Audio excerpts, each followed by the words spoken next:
Bueno, ahora en este segundo bloque de Visión Compartida, antes de presentarles a quien nos está visitando en este momento, quiero agradecer a Coco Café Gourmet por la atención que nos da cada programa y con nuestros invitados. Bien, ahora sí quiero presentarle a la licenciada Ana Fringes y a María Dolores Juárez, también licenciada en Psicología, que han venido a visitarnos en nuestro espacio Discapacidad dentro de Visión Compartida. ¿Cómo están, chicas? Bienvenidas al programa. Gracias. Bien, ambas han participado en un espacio generado por el doctor Pose en una jornada sobre inserción laboral. Me encantaría mucho abordar este tema, pero antes que abordemos en sí la parte laboral en sí, me gustaría preguntarte, María Dolores. Sí, María Dolores.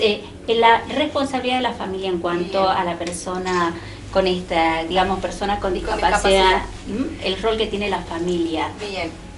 Las jornadas, el objetivo era orientar a las personas que sean familiares o al mismo tiempo que estén insertos trabajando con personas con discapacidad. Desde mi punto de vista, la familia tiene que acompañar el proceso de lo que sería la inserción laboral. A veces como que uno etiqueta a la persona con discapacidad en el sentido de limitarlo.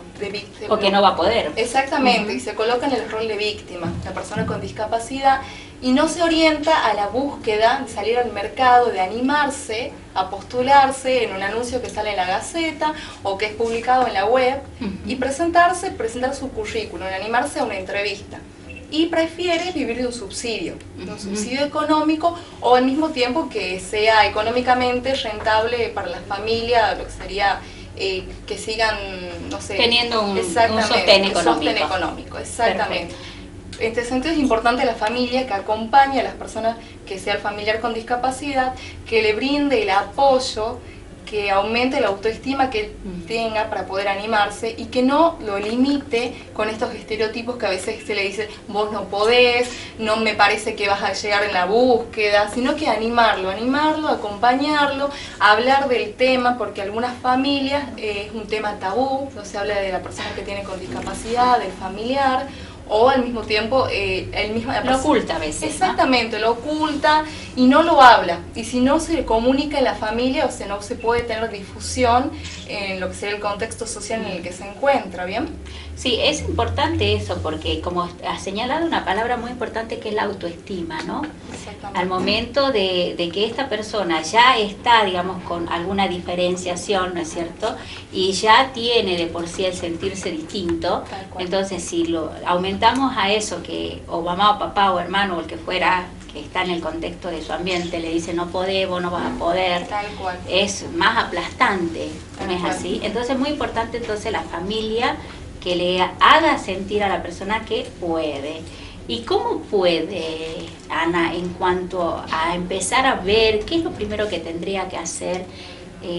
Me identifico, digamos, yo estoy con cierta discapacidad, ¿cómo puedo hacer yo para empezar a salir, a insertarme en el ambiente laboral y cómo está también ese ambiente laboral para recibir a esa persona? Bien, en primer lugar me gustaría aclarar que hay mucho desconocimiento por la parte empresaria de lo que significa tomar una persona con discapacidad. En general, cuando a una persona se le dice discapacidad o piensa en una persona con síndrome de Down o en una persona con silla de ruedas. Así es. Y hay distintos tipos de discapacidad. Algunos tienen mayor empleabilidad que otros. Siempre es importante tener en cuenta que, por un lado, el hecho de encontrar trabajo va a depender de los conocimientos que tenga la persona, es decir, es importante que la persona se forme. Por otro lado, de las competencias, de las características personales, el hecho de que se pueda adaptar a trabajar en equipo, por ejemplo, que tenga habilidades de persuasión en el caso de que tenga que interactuar con clientes. Y también es importante la actitud de búsqueda, es decir, salir, averiguar, informarse y no quedarse en el camino esperando recibir algo, que es ser convocado, sino buscar esa convocatoria.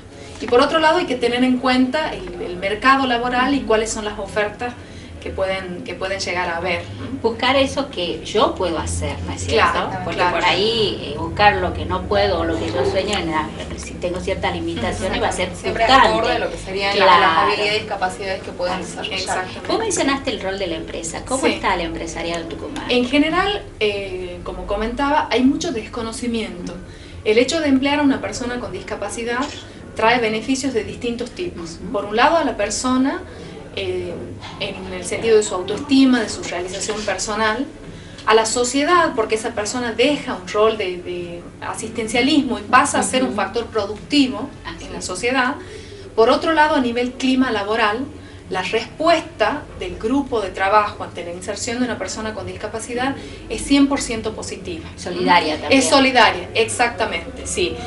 Por otro lado, es importante tener en cuenta que en el caso de emplearse una persona con discapacidad, tiene que cumplir el mismo reglamento que el resto de sus compañeros, porque si no sería también hacer una diferencia en ese sentido. Sí, sí. Habría equidad ahí ya. Claro, debería haber una equidad, sí. Y por otro lado hay beneficios financieros, hay reducciones en impuestos para las empresas que tomen personal con discapacidad. Es decir, que los beneficios son múltiples y en todas las direcciones cuando se incorpora una persona con discapacidad en una empresa. Y la familia, por ejemplo, una vez que el joven está inserto en la parte laboral, ¿cómo ven ustedes ese apoyo? ¿Lo empuja o...?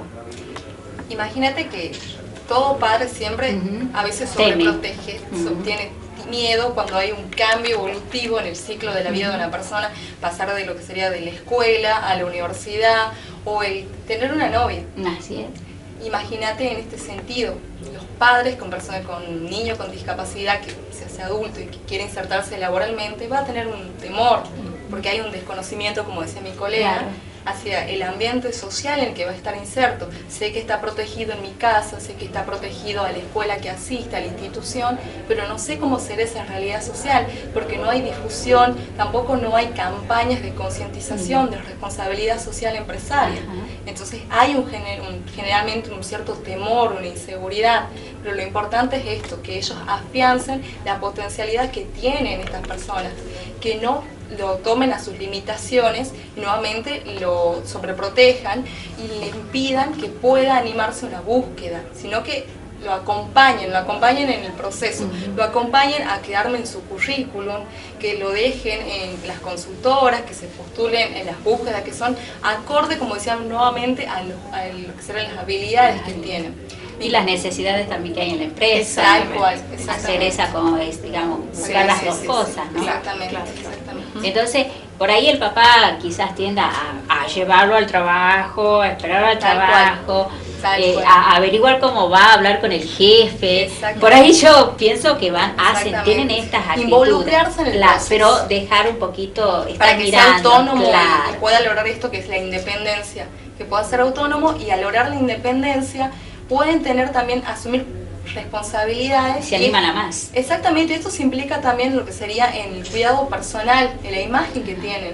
Entonces a poco van asumiendo responsabilidades y un control acerca del manejo de su vida.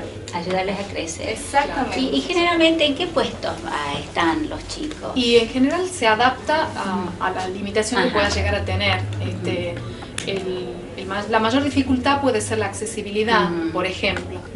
Pero al no tener limitaciones intelectuales pueden desempeñar cualquier tipo de puesto. O sea, el puesto que requiera la empresa puede ser cubierto con una persona con alguna clase de discapacidad. En algunos casos la empresa tendrá que hacer alguna adaptación, por ejemplo edilicia, por ejemplo para el caso de las personas no videntes existen ciertos software que se colocan, se instalan en las computadoras para que trabajen con reconocimiento de voz de las personas, pero es una adaptación que se hace y en algunos casos no es necesario hacer ningún tipo de adaptación, simplemente tener algún cuidado porque a lo mejor hay alguna tarea física que la persona no va a poder realizar por su limitación, pero por el resto puede tomar cualquier otra responsabilidad. Ambas partes facilitar un poquito para el progreso de ambos, ¿no? Porque así como se beneficia la empresa, hemos visto ya los temas, también joven o jovencita que está insertándose en el mercado laboral. Claro. Así que bueno, licenciadas, les agradezco mucho que hayan pasado. Vamos a ir tomando temas particulares en charlas más futuras, ¿no? Bien, perfecto. Es un tema que hay que darle difusión porque estas personas necesitan de nuestra ayuda para ser autosuficientes, ¿no? Así es, y generar en la sociedad un lugar que lo merecen y donde ellos pueden ser productivas y brindar mucho, porque son personas que tienen muchas habilidades y mucho potencial. Sí, y todas las empresas necesitan personas comprometidas y motivadas y bueno, puedan hacer su aporte también. Exactamente. Gracias a las dos. Bueno, muchas gracias por la invitación. Bien, vamos a un corte y ya volvemos.